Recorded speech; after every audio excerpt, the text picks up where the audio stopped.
Hey folks, welcome back to the Beer Wrench Garage, and if it happens to be your first time, welcome to the Beer Wrench Garage. As always, if you're into like home hobbyist, automotive stuff, tools, and working on cars, like a common person, go ahead and give me that thumbs up and subscribe. That's the kind of content we have on this channel. But today, I want to make a video that I've been kind of wanting to make for a while, but haven't had the chance, and so today I do and wanted to share it with you. If you're like me and from time to time you have dead cars on the driveway, something like this.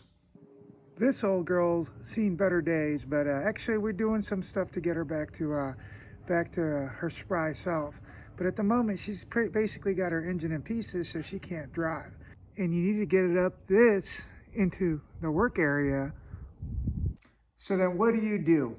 In my case, I use this guy right here, which is an electric winch, which actually is a force multiplier, and allows me as a lone individual to pull these cars up the driveway. So let me show you how it works and how I've got this set up. So in my case, I use the 1,500-pound electric winch from Harbor Freight.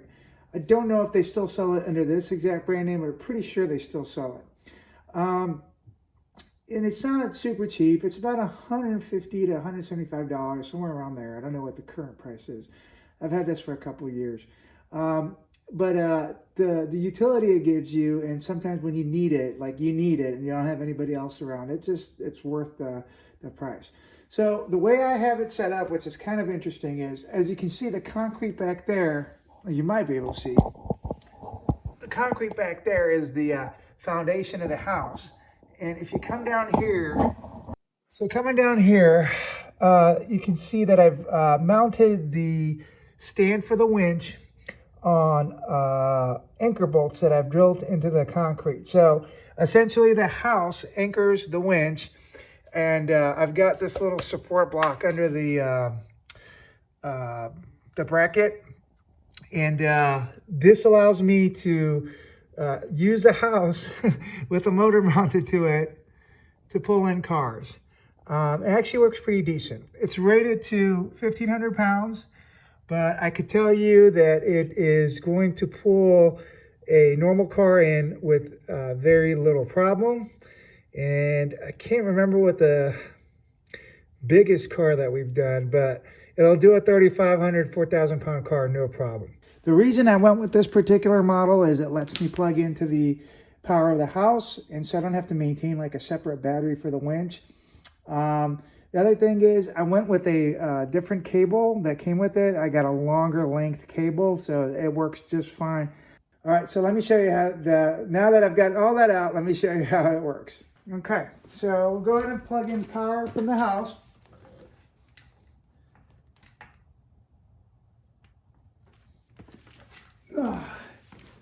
And then we got our little control handle assembly. This pulls out the winch, this brings it in. There's also this pull mechanism where you can unhook the rotating assembly and pull the cable out. But because I'm using a longer and wider and aftermarket cable, I'll just let the winch kind of like unfurl it so I don't get things tangled up. Just to make my life a little bit easier. So I'll pull it out.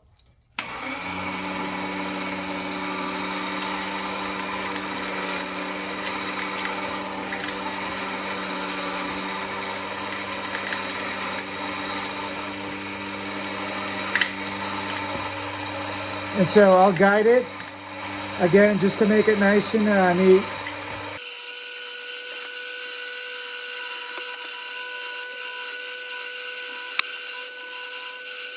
Now, again, I'm going to go unfurl it till I get my cable to near where the car is. So as you can see, I'm really kind of close to where the car is now. I'll bring it back just a bit more. All right.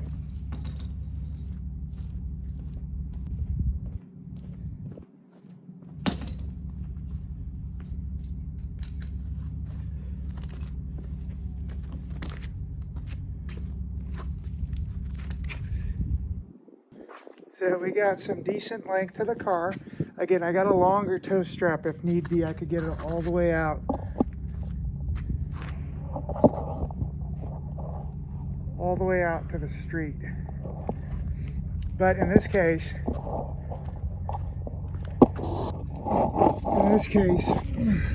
the nice folks at Mazda gave us basically a tow hook on each side.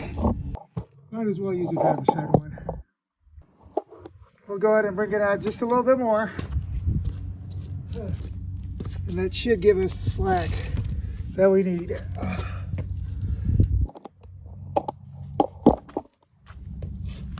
Two. Perfect.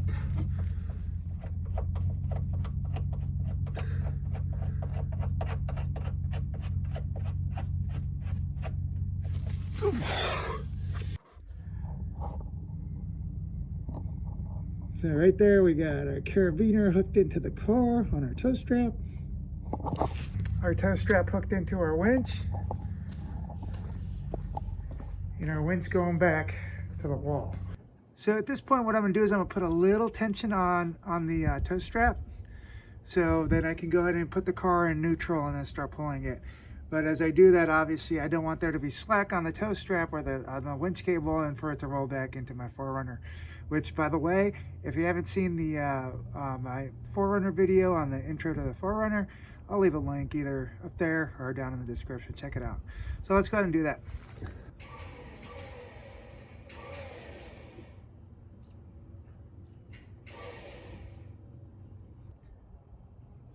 All right, as you can see, I put a decent bit of slack on the tow strap. And ideally, it would make good sense to have two people doing this, just in case. But in this case, I'm going to do it with one person. And so we're going to go ahead and put the car in neutral and then just kind of guide it in with the winch.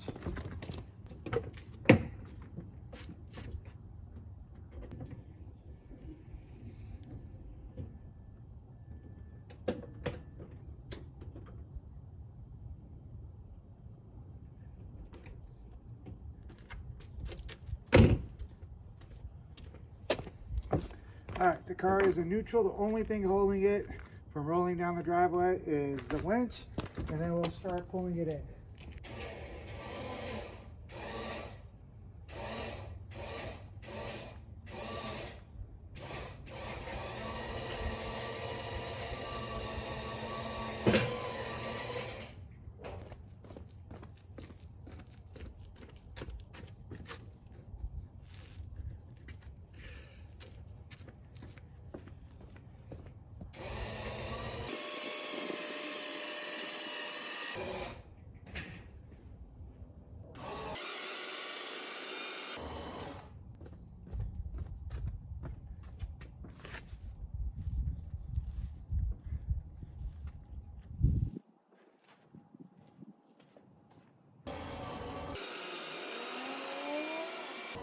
So before I pull this all the way in, I just want to make a quick note.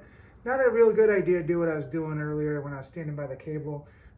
As you can see, this thing is frayed, and if it snaps, you don't want it to whip by you. This is why they give you this slack on the cord on the controller. But the reason I was doing that is to make sure that that cable was spooling the way it needed to. So let's keep going. All right, folks, we took a couple minutes to make some adjustments.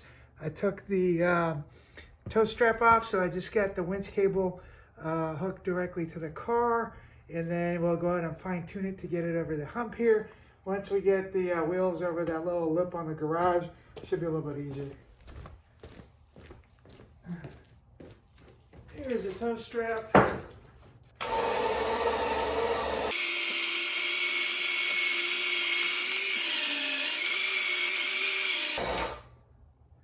So it's weird. Sometimes you gotta give the winch a rest. Don't get greedy.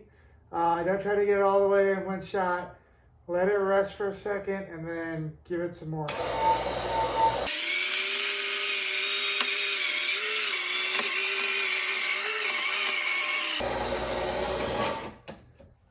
so I'm going to go ahead and fine tune it here. Basically, I'm going to straighten it out, roll it back a little bit, and bring it back towards this side some more. But you get the idea, right? Our winch is still connected to the car. Brought it up the last few bits, and that's a legitimate little pull by the winch here. All right, so folks, that took a little bit of effort, but we got this thing up in here, and now we can work on it. I guess we could have worked on it in the driveway as well, but the point is, sometimes you need the car in the garage, and that's an example of how to use that winch. I hope you liked this video. If you did, please go ahead and give me a thumbs up, and go ahead and subscribe as well, because that really helps a lot. So thank you for watching, and we'll see you on the next video. Take care.